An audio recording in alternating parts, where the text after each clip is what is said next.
Good morning, everyone. Welcome to Oakview Elementary School. We have a great show in store for you this morning. I'm just happy to see people here at school. I really am. I get tired of being by myself all day at my office with nobody to talk to. I get bored by myself, but when I'm with people, I have a great time. But by myself, I'm no good at all. So anyway, this is a great day for fifth grade. And we're just so proud that our fifth graders are here today. They have gone through, what's the old postman saying, through rain, through sleet, through ice, through snow. They have practiced around it, through it, and I'm just so proud of your boys and girls. I really am. So thank you so much for being here today. Welcome to Oakview. At this time, I'd like to introduce our fifth grade as they perform Dear Abby.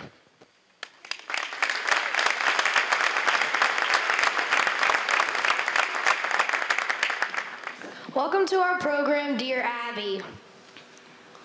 Every president of the United States has given credit for much of his success to his wife that has supported him along the way. This is our musical salute to the First Ladies and their contributions to our nation. Please sit back and enjoy Dear Abby.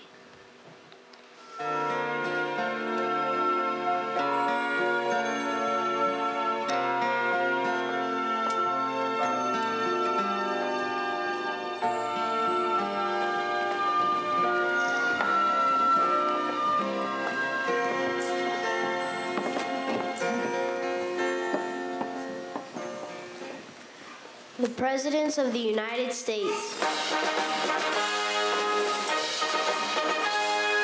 Hail to the chief we have chosen for the nation. Hail to the chief, we salute him one and all. Hail to the chief as we pledge cooperation in proud fulfillment of a great noble role. The First Ladies of the United States. We are the ladies of the white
Welcome, distinguished friends, and all the rest of you, to the White House, the home to the President of the United States. And the families. Don't forget the families, Calvin. Yes, Letitia, of course, their families. My name is Calvin, and I've been the butler here at the White House for longer than any of us can remember. And I'm Letitia, named after the beautiful but fragile wife of President John Tyler. And I've been the housekeeper here for as long as there have been occupants. You know what they say, old housekeepers never die, they just get swept away. Working for the President of the United States can be mighty glamorous. Oh my, yes. The people that pass through here are the most important people in the world. And it's our job to make sure everything is just right. Every detail from dust bunnies to drapes depends on us. You know, after all the presidents I've seen come and go from this place, there's just one question I have not found the answer to. What question is that, Calvin? Why would anyone want this job? I'm not quite sure. The long hours? The high pressure? All those times when you've been away from the ones you love? Have you all ever read the letters these people write back and forth to each other when they had to be separated? Letitia!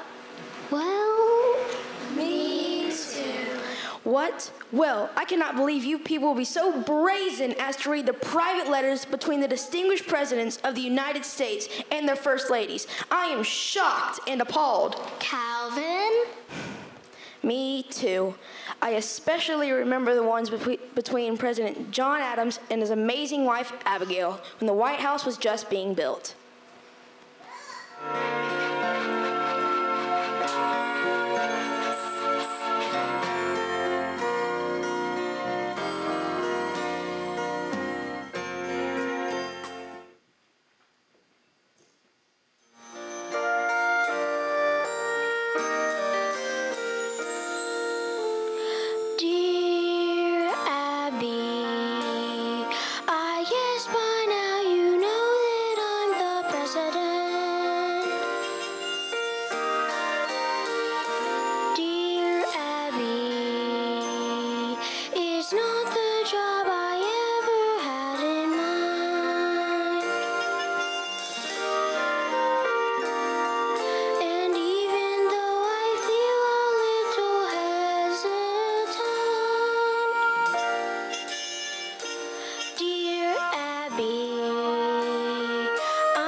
And all that shall hereafter inhabit it.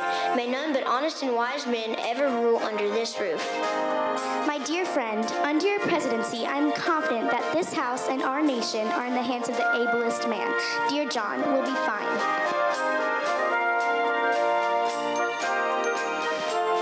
And even though we feel a little hesitant, dear Abby, Dear John, I know if we're together we'll be fine.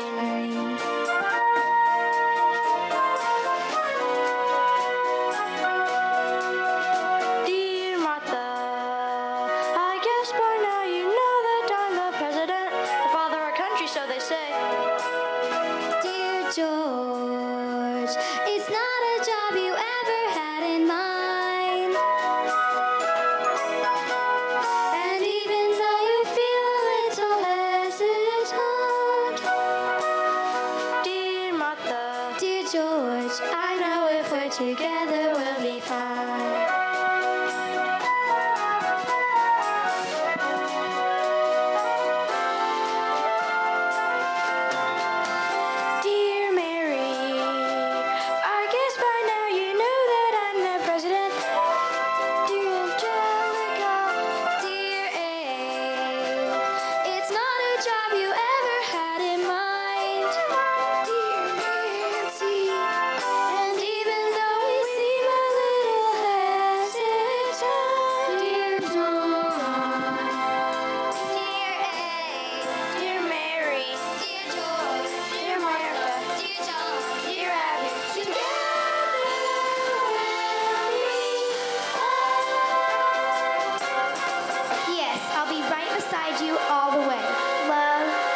President of the United States is quite amazing, isn't it, Mr. Jefferson? By George, you're right, Mr. Adams. It's quite an accomplishment. By George, I think we're all quite well suited for it, if I do say so myself. Wouldn't you agree, Mr. Monroe? By George, I think you're right, Mr. Madison. Quite well suited. By George, I also agree. We are quite well suited. By George, enough with the by George already. I'm standing right here in front of you. By George, There you are. But surely you must agree, Mr. Washington, that humble though he may be, it takes a remarkable man to become the President of the United States of America. Throughout our history, we have always found remarkable men to fill in the job, and they've done it all by themselves. Quite right, Mr. Jackson. We did it all by ourselves. Now hold on a minute, all you Mr. Presidents. That is about as much of that as I can listen to. Oh, hello, Abigail. What is all this nonsense about you presidents reaching that high office all by yourself? That's right. Great as you are, not one of you got here without the help of a remarkable First Lady. We thirded your advisor, Hostess, counselor, confidant, ambassador, and more. Who took care of everything in Mount Vernon when you were off fighting in the Revolutionary War? Who packed everything up in our home and hauled it all over the world so that our family could be together when you were on the road for years at a time? Who rescued the paintings from the White House when the whole place was going up in smoke? It was us. By George, they're right.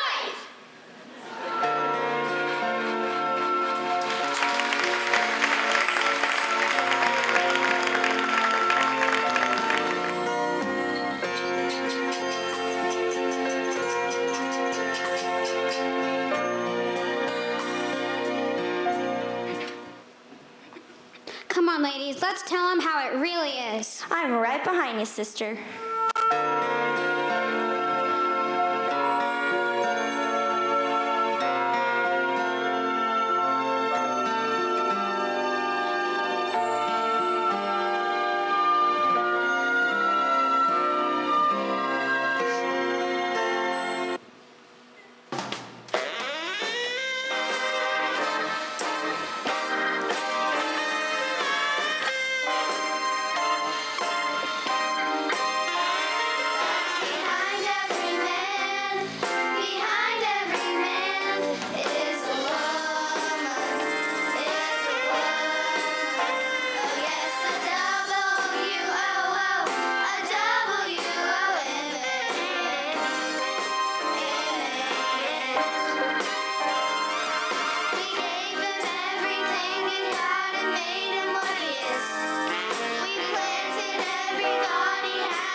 The responsibilities of the First Ladies have been many and varied throughout the history of the United States.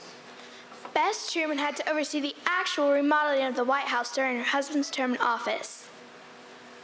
When President Roosevelt was stricken with polio, Eleanor became his very eyes, ears, hands, and feet. First Lady Frances Cleveland even had to plan her own wedding as the first bride of a president to be married in the White House. There were state dinners, receptions, fancy balls, and many house guests in the White House. There was never a dull moment for a First Lady in the White House. Ulysses S. Grant, get in here and pick up your dirty old socks. But Julia, I'm the President of the United States. I know you are, dear. Now pick up your socks. We have guests coming over, and I don't want them to think we're a bunch of hicks. But Julia, we are a bunch of hicks. I'm proud of it. Well, we don't have to act like it. Now come along. I have so much to do to get ready for the big state dinner tonight. Coming, dear.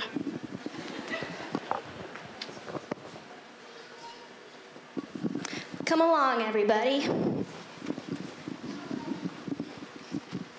Now, we need 30 pieces of sushi for the ambassador of Japan, a mound of spaghetti for the consul of Italy, name tags for the press corps, polish for the silver, and snacks for the president between meals. You know how he loves to eat. This will be the best party at the White House ever, or my name isn't Helen Herron Taft.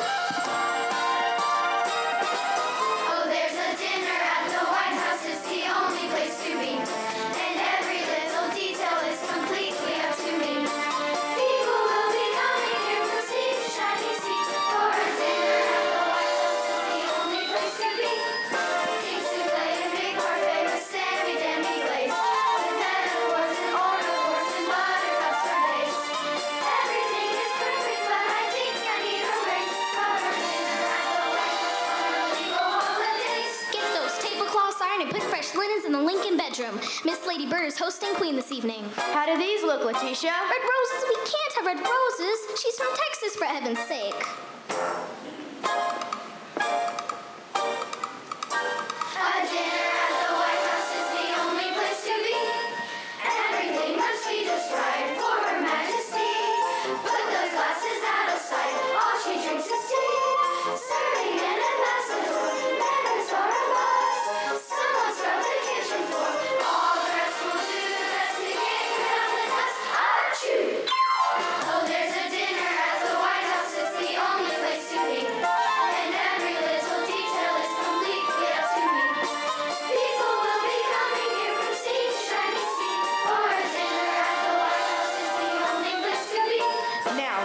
The blue chairs in the red room, the red chairs in the green room, and the square table of the Oval Office, and the daffodils out of the Rose Garden. Someone marinate the venison. You know what President Truman says, the buck stops here.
Dear Eleanor, I guess by now you've heard of the devastating losses in Pearl Harbor. This is a day that will live in infamy. Dear Franklin, we will be okay if we work together. Today I visited the workers in the mines of West Virginia. People are in so need of our help. Dear Mary Todd, the war wages on. I think this is the loneliest job on the planet. Dear Abraham, you are the man with the best chance to save this country. You can do it. You are never alone. Dear Lou, whoever thought that I, Herbert Hoover, should be president? There are so many people out of work. Herbert, if anyone can solve the problems of the Depression, it is you, and I will be right there with you. Oh, the answer to your question, whoever thought that Herbert Hoover should be president? I did, Mr. President, I did.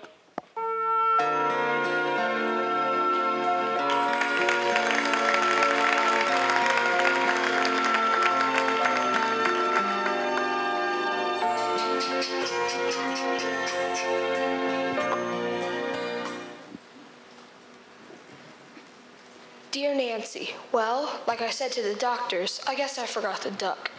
Dear Ronnie, don't worry. I know that as long as we're together, we'll be fine.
Light and glory.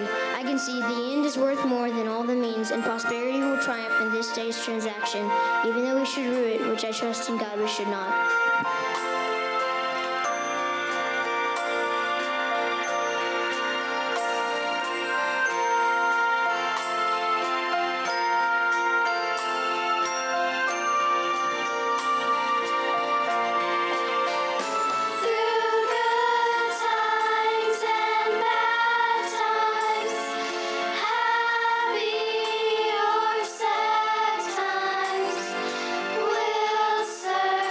To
Martha Washington felt confined by the trappings of the presidency.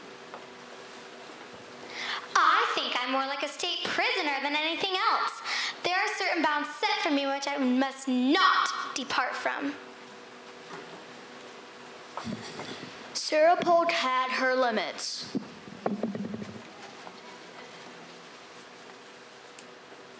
Although my husband, James Polk, has been elected President of the United States, I wish to remind you that I am a devout Presbyterian.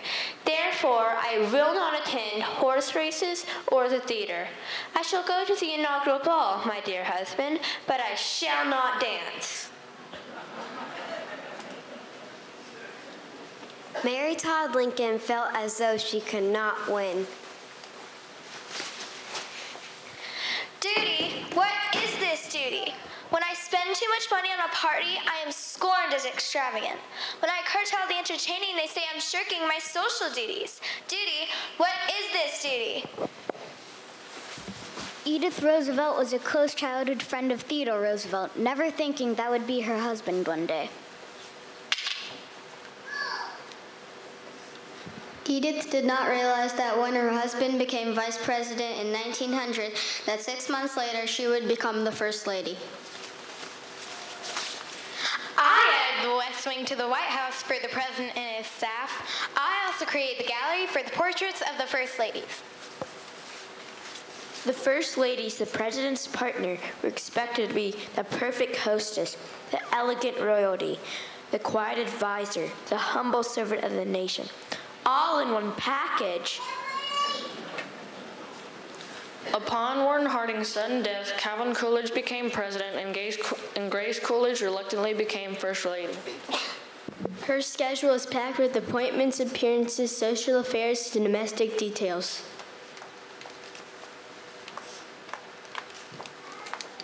I continue my duties as a first lady, even though my 16-year-old son suddenly died from blood poisoning. Things changed dramatically with Eleanor Roosevelt, the wife of Franklin Delano Roosevelt. Like it or not, Eleanor Roosevelt changed the role of First Lady of the United States forever. Her constant work to improve the lot of the underprivileged made her one of the most loved. And for some, one of the most reviled women of her generation. She never shirked her official entertaining responsibilities. She held many news conferences.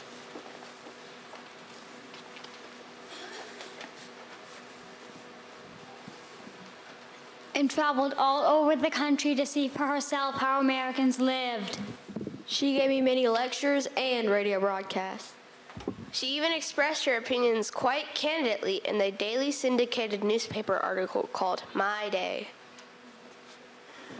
My fellow Americans, no matter how plain a woman may be, if truth and loyalty are stamped upon her face, all will be attracted to her. After Eleanor Roosevelt, the role of the First Lady was never the same. Mamie Eisenhower was innocent, cheerful, and wanted only to create a nice home and be a good wife and mother. I was married less than a month when my husband Dwight told me that I'd always be second to him. His country would always come first. When Jackie Kennedy became First Lady, she changed it from simply a house of entertaining to a museum of American history and arts. Although I enjoyed my life's first lady, I often refused to attend meetings and social events because I felt my children needed my time and attention. Lady Bird Johnson was an advocate for beautifying the nation's cities and highways. I worked hard to improve the physical conditions in Washington, D.C. by planting millions of flowers. Where flowers bloom, so does hope. Pat Nixon used her influence to encourage thousands of people to engage in volunteer service to their fellow man. Betty Ford's frankness won her criticism and popularity. My popularity provided a slogan for my husband Gerald's re-election campaign. Betty's husband for president. While in the White House, President Jimmy Carter and his wife, Rosalind, consider themselves equal partners. I enjoy talking politics with my husband, attending meetings, and working as his ambassador. Nancy Reagan convened a conference at the White House of First Ladies from 17 other nations to focus attention on drug abuse among young people. I founded the Just Say No drug awareness campaign. No doubt, the First Ladies of our nation have come a long, long way. You said it.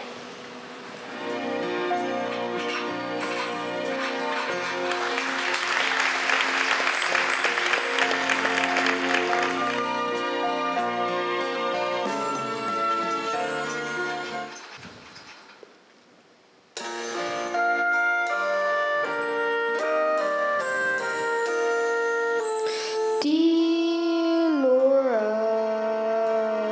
I guess by now you know that I'm the president.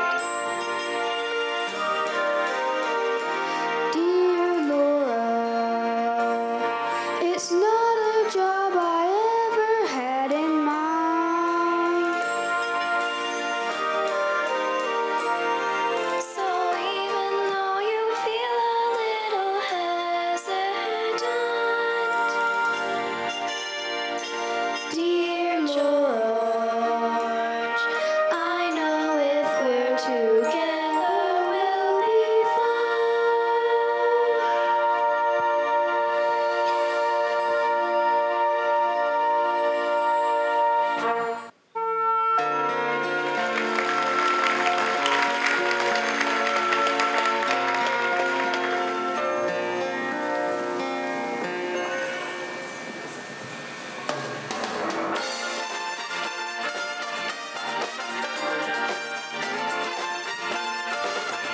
We've come a long way to get this far.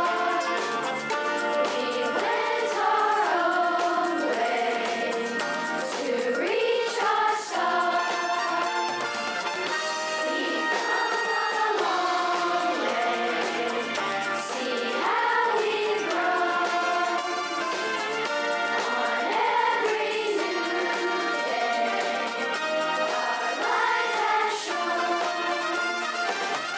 We've come a long way together as friends. Forever it's easy to see. We've come a long way, making history. We've come a long way, and one by one, this new day has just begun. We've come a long way together as friends. Forever it's easy to see.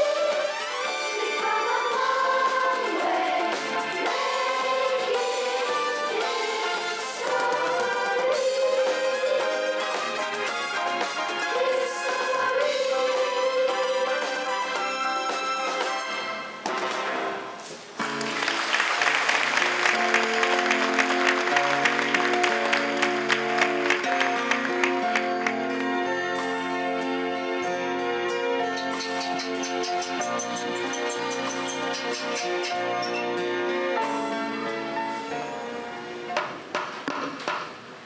Answer the door, will you, Calvin? We're expecting some visitors from Capitol Hill.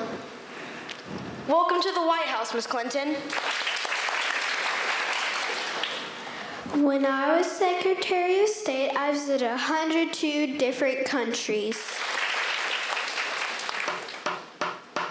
Is it another visitor? It's our First Lady, Michelle Obama. I have started a health initiative called Let's Move. Hopefully this will help eliminate childhood obesity. Now I wonder who that could be. It's Barbara and Laura Bush. It has taken a long time for women to be duly recognized for their contributions to this White House and the presidency. Here, here.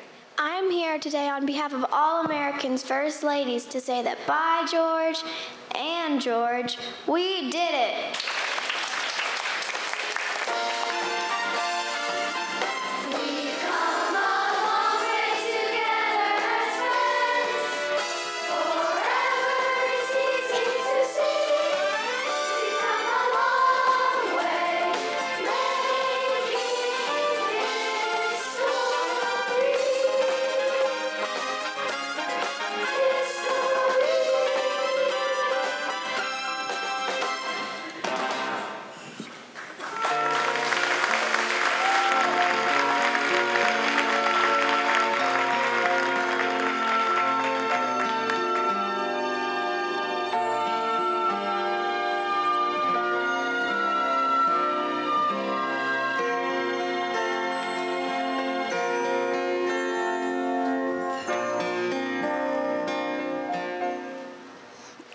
Thank you for coming to our play, Dear Abby. We hope you learned a little history about our presidents and first ladies. Have a great day.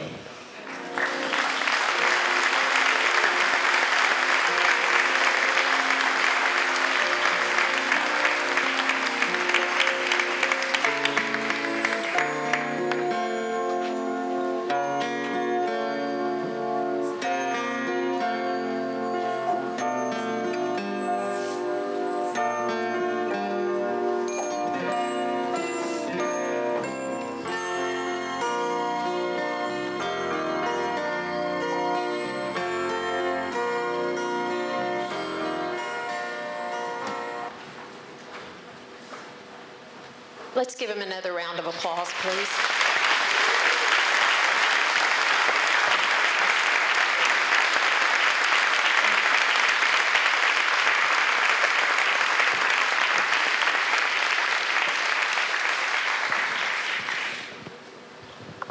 I have a few people that I want to thank, and then I want to talk for just a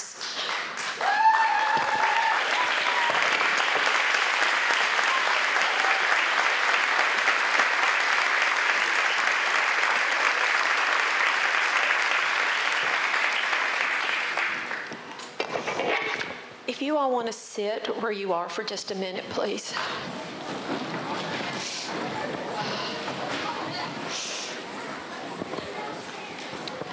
I have some people I need to thank for a moment. First, Chantel Kozerski, would you please stand? She typed the program, and I'm sure she wished she had never shown up in car duty line that day when I asked her to. But thank you so, so much.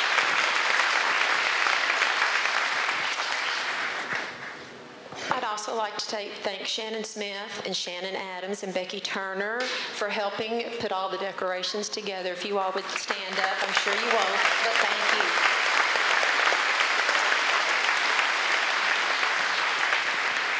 I'd like to thank the 5th grade team for helping out with running the curtain and doing all of that up here and helping with parts. So if you all would come out of the woodwork, people would like to see you. If you would come out from behind the curtains, ladies.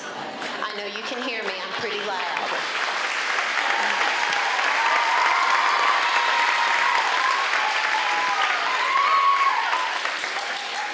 And I want my specials team to come up here. I see Rebecca and there's Stacy and Melanie. I want y'all to come here.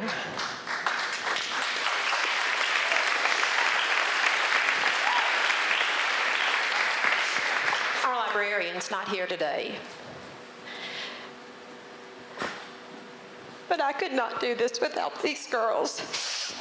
They help us put everything out. This week has been crazy. And last week we have put out all of this stuff. We have put it up. We've had to go straight from RTI to car duty, and I couldn't do it without them. They are the best team in the world, and I absolutely love working with these girls. So thank you so much.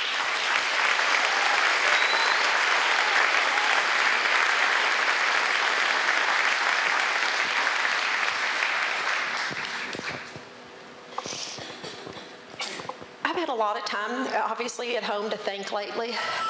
And I don't usually read anything up here, but I'm going to read this today. And I hope I can get through it. 15 years ago, I put my application in to come back to teaching. And I would be very honest and say very reluctantly, I enjoyed being a stay-at-home mom. I put it in one day, and the next day, silly Williamson County absolutely called me. And I'll be honest, I was hoping they weren't going to call. And they asked if I could finish out the school year at Oakview. Their music teacher had moved, and I wasn't really excited, but I came out here, and all I knew about this exit was I passed this exit on the way to the beach. I was the music teacher at Brentwood Young Children's School. I did children's choir there. I was on the PTO board at Trinity where my kids were, and I was extremely happy, but my husband for some reason thought that I should come back. I met with Michelle Contage and Denise Goodwin, who were the principal, and at that time Denise was half assistant principal, half PE teacher. That tells you I've been here a long, long time. I tried every reason not to come. I gave them every excuse. But Denise walked me around this school, and I don't know if you know her, but you don't say no to Denise Goodwin. There's never been another human being like Denise. There just hasn't, and there won't be.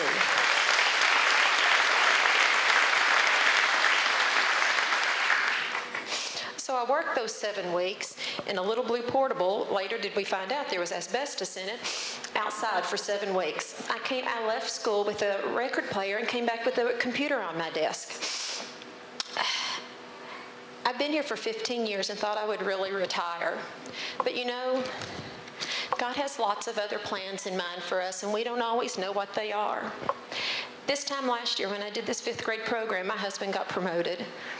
And it was tough doing the program, deciding what we were going to do. We've been married 28 years, and I'd always prayed, Lord, if you can keep my kids in Williamson County until they graduate, we'll move if we need to. And he did. They're 21 and 25. They've been out a long time. And I'm very proud of my husband to be promoted. But he's been in Knoxville since spring break of last year, and I've been here. And it's been a tough, tough year. Part of the reason I stayed is, as you know, my dad passed away last year, and I needed to be close to Mom for that first year of everything. And I'm not going to look at them, but these kids standing behind me are another reason I'm here. I could not come and tell them I wasn't going to finish it out. So this year in May, we're going to walk out of here together. And I hate to say that when I see sweet little friends sitting out there that I'm not going to be here when they are this age. But I got to go and buggy with you. It's just a hard day for me. It's been a hard 2 weeks. It's something that you look forward to, and I dreaded it all in the same time. I love this program. I didn't start these traditions at Oakview. They were here before I was. But I think they are some of the most important traditions that we do here at this school. I already have kids telling me what dress they want to wear for Dear Abby, what bug they want to be for going buggy. 2nd grade, or do we get a party popper next year? And it's been really hard not to tell them, well, you know what, I don't know, because I'm not going to be here. But I just want you to know this has been the best 15 years of my life. I hope to teach. I love to teach, and I've been very fortunate. I've taught in Kansas and Alabama, and I've actually lived in Knoxville before, and I've taught there, and I've never been at a school that I didn't love. But when you've been somewhere for 15 years, it's really home, and these kids really feel like they're my kids, even though I'm way too old to be their mom and their mom. But I just wanted you to know, I've had a lot of kids ask, I'm not retiring. My gosh, I'm not that old yet. I'm getting close, but I'm not. So I just wanted you all to know that this is my last year here, and I appreciate all the support that you have given me all of these years. You are the best parents there are. Your children are a result of that. They are a delight to teach every day, and I am very fortunate. When you're a specials teacher, you don't just see them 1 year. I have grown up with these kids. I remember calling Shannon Adams the first day Hope came to kindergarten, broke his arm on the playground. You grow up with these kids, and you just don't know how much they mean to you. So just thank you. I appreciate it. I just wanted you to hear it, so when people came home, you exactly knew what was going on. But I just want to say thank you so much for everything that you've done for me for these past few years. I really do appreciate it. Thank you.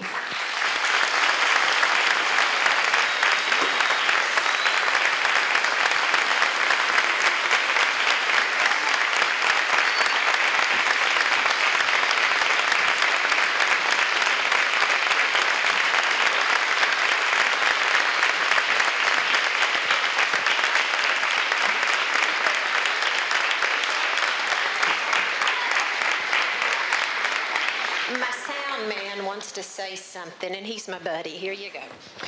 Thank you, Ms. Hawes, for your years in past of service and being our friend, and thanks for running Dear Abby and programs in past. I hope you'll be great at the job you have later, I think. Jake. And she'll be great.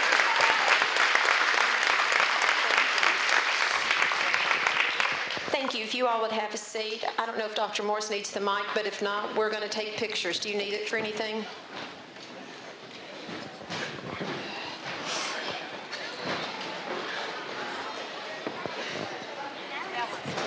Thank you. All right. Excuse me. Hey, I never turned down a mic, you know that. So this is a... So as I interpret that, I'm looking for a music teacher next year. Is that what I'm... Okay. All right. Guys, one thing I learned during the performance today is behind every man there's a woman. Don't forget that. And behind me right now is the best music teacher I have ever laid eyes on and worked with. So let's hear it for Charlotte again.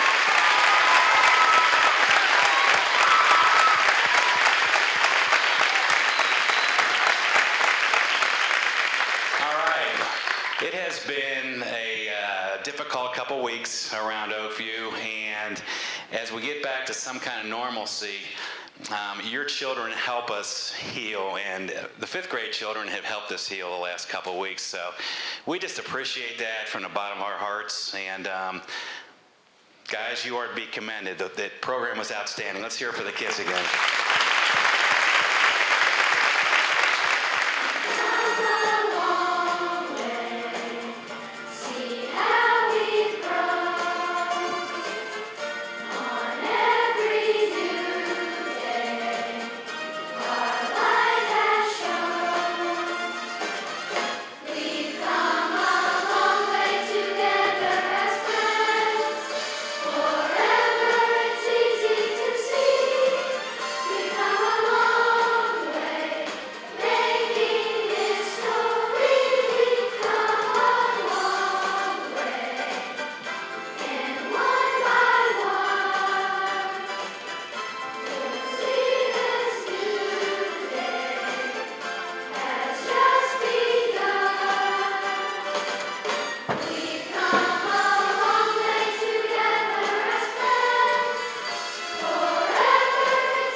Welcome to Poets from the Neighborhood. My name is Viraja R. And I'm Thomas John Wells Miller. We hope you'll enjoy the poems we'll be reading today. Poems written by your friends and neighbors. New Apple Buds of Spring by Nanette L. Avery. Mrs. Clampton sat at the little teak table, shrugging her shoulders. She loosened her vocabulary and puckered her brow. Privacy was secrecy from intrusion. Nothing you heard was true. No more lovely shades of writing paper, like a fountain pen. They were gone. Her early intimacy with cooking was a collection of paper recipes. Her passion with the grand piano was as far as the constellations. She was the mistress of disappointments, where brave deeds formed dust patterns and low swing chairs told of old stories in the back row of a movie theater. She liked her meals at regular intervals and assured the proportions were satisfactory. She got rid of her wristwatch and forgoes the afternoon teas. Mrs. Clampton sat at the little teak table, having arranged the newly budding flowers. Let me try, she thought, with an uneven disposition, and fingered the iPhone like a schoolgirl. 20th Century by Nanette L. Avery. Long ago, there was a simple tale made from silky caterpillars. I captured some in an apron, and when I shook the cloth, they fluttered away.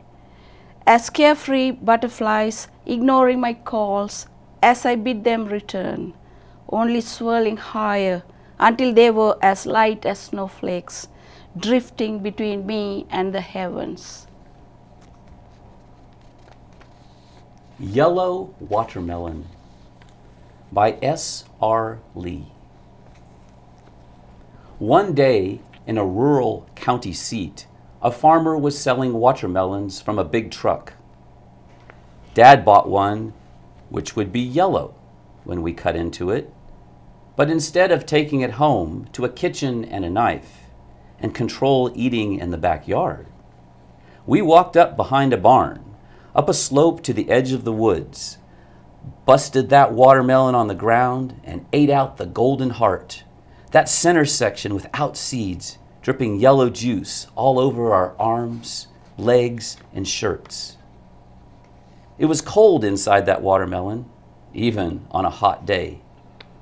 It remains the prime watermelon of my long life, better and more clearly remembered. That all those of watermelon seed fight with peers, or gracious invitations from neighbors on hot evenings, or carefully cut watermelon balls in elegant salads. That yellow watermelon, that afternoon alone with my father, teaching me how a melon can always be cool and delicious, no matter how hot the summer afternoon. Churn by S.R. Lee.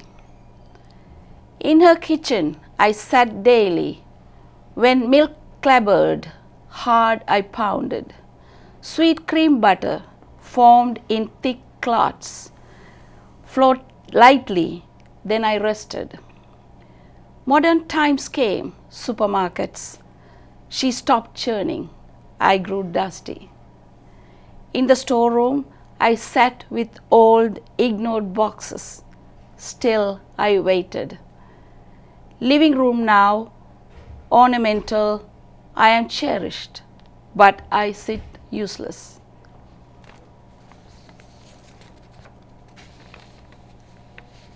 Margaret French's Mother Recalls.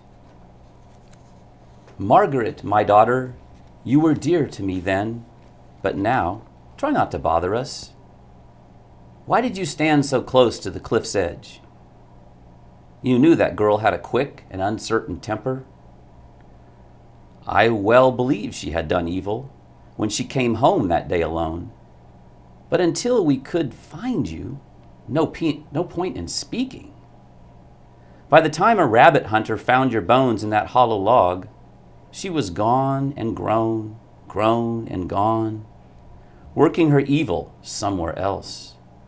The time for revenge was past. I stored what we found of you in a box under my bed. Don't bother me now. It's all dusty there down under the bed.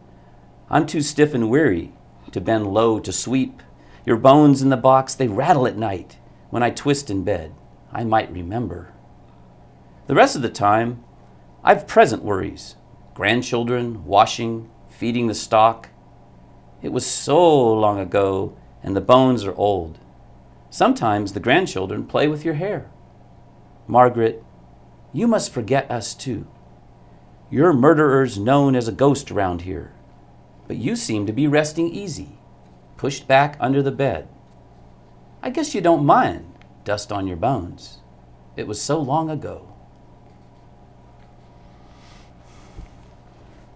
This is another poem by S.R. Lee, Ode to the Transcribers of Family Papers. O you who climb to attics and open old scar chests, who read with fascination pale letters from Aunt Bess, who pass the faint old journals and try to find the date of letters without heading and tell of cousin's fate. O readers of the faint page, with water spots, split folds I know your fingers quiver to begin to copy bold the legends of your family, of secrets long unknown, who came, who went, who never wrote, who found a graveyard bone. Thank you for watching Poets from the Neighborhood. We hope you will join us again soon.